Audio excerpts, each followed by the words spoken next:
Hi, welcome Amir to the Future Leaders Program of DLD or the Development Leadership Dialogue of SOAS, University of London. As you know, the DLD tries to bring future and current leaders of various segments of the development community, if you like, governments, private sector, international organizations, civil society. And yeah, this week we are running the Future Leaders Program on industrial policy for economic development in an age of ecological crisis, for which you are kindly giving some lectures. But you have this new book coming out, The Survival of the Greenest, which directly addresses the theme of this workshop. So can you explain to us the main points of your book? First of all, congrats again on this wonderful initiative of the DLD, and thank you for having me. I'm really honored. So yeah, I have this book coming out, which especially looks at the changing conditions for structural transformation in the context of ecological challenges. And the main point of the book is that the status quo, and as things stand, the global decarbonization agenda stands to increase disparities between and within countries. And market forces won't enable a greening of development on this one, which is what justifies stronger policy interventions and the rise of green industrial policy. And to honor some of your work, the book also makes the point that rich countries are now kicking away the green ladder through green protectionism. Yeah, so as you have already met, we have a really inspiring group of future leaders in this program. And yeah, these people will be in charge in the next 5 to 10 years. What do you think are going to be the biggest challenges for them if they want to implement a new development agenda that takes ecological crisis seriously? I think there are several challenges that they might face. The first one is the green industrialization agenda is a really long-term agenda. Yes.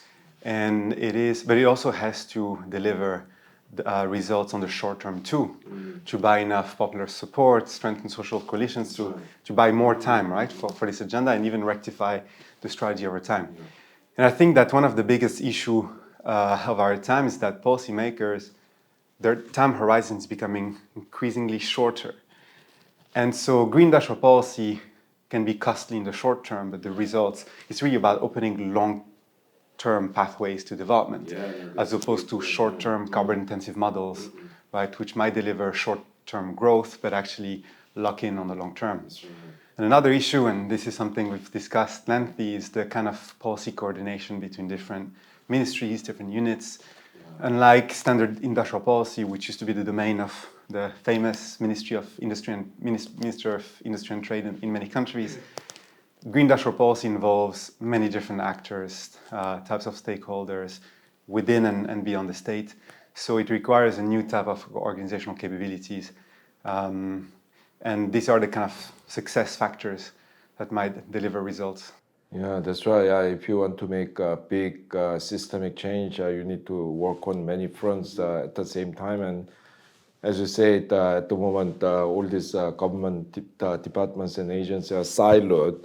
So you might be doing, I don't know, a program to reduce the carbon emission in factories, but then your infrastructure might be organized in such a way that as you develop the economy, there's more and more emission. And yeah, but if they want to achieve this, I mean, it's a big, daunting challenge. What do you think the future leaders need to acquire in terms of their skills and, if you like, strategies? Yeah. So there are several elements. The first one is taking a step back from the green agenda as is currently designed and proposed, and reflect on what are the pressing ecological issues in a particular space at a particular time. So one of the issues with green industrial policy implementation in many developing countries at the moment is there is a tendency to just mimic or replicate the green industrial policies done in rich industrialized nations, which tend to be mostly industrial policies to produce, to manufacture low carbon technologies. But there are many different ways in which countries can pursue green industrialization, depending on their starting point, initial conditions, pre-existing capabilities. So I think the first skill is the kind of creative imagination of what a green industrialization looks like in a specific context, whether it's agro-based, whether it's biodiversity-based innovation. Yeah, you yourself has written on the biomimicry, and the innovation that we can derive from biodiversity. And the reason why I started to work on this was after a trip to Ecuador, and especially in the Amazon region, where I then realized that all this discussion around green industrial policy, I mean, if it's about destroying the forest to put solar panel factories, it's not really sustainable development, but then they have an asset, right? It's a bank of ideas that is actually, nowadays, it's a free source of input into R&D in the global north. So I think the creative imagination of what this pathway looks like is one important skill.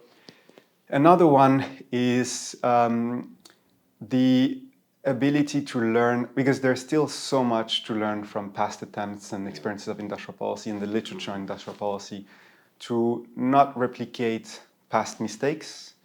And now that green industrial policy is very much on the agenda, it needs to be addressed with pragmatic caution, right, of how to do it really well this time, so that, to avoid the kind of criticism from the critiques that, oh, you see, that didn't work out again because they don't have performance requirements and so on. And I think the third key skill is the ability to align domestic green industrial policy with a multilateral agenda.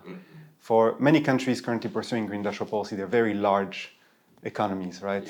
Even in the global south, China, India, Brazil. And so for the small countries of this world, it will be very difficult to get there on their own without thinking about particular type of regional supply chain development, key partners. And I think this is where industrial policy, foreign policy, trade policy all come together. Excellent. Yeah. So finally, can you tell us how people can get hold of your exciting book when it comes out?